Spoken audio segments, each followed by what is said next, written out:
Town ইউনিয়নের পক্ষ থেকে আজকে সন্ত্রাসবাদী মান্নান মিয়ার বিরুদ্ধে আমরা আজকে একটা ডেপুটেশন দিয়েছি।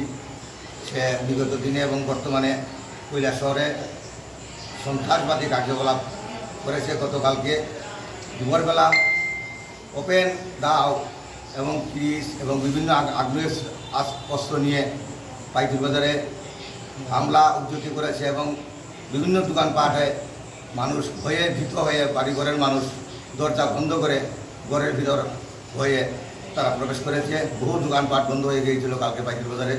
এহেন অবস্থায় আমরা পাইতুর বাজারের মানুষ, বিশেষ করে খুবই এলাকার মানুষ, আমরা নিরাপত্তাহীনতায় ভুগছি। তাই প্রশাসনের নিকট বিনম্রভাবে অনুরোধ করছি এই সন্ত্রাসী মান্নানকে যাতে অবিলম্বে গ্রেপ্তার করা হয় এবং কৈলাসহরের শান্তি সম্প্রতি যাতে বজায় থাকে। এই শান্তি সম্প্রতি আমরা কোনো বস্তু নষ্ট করতে দেব না।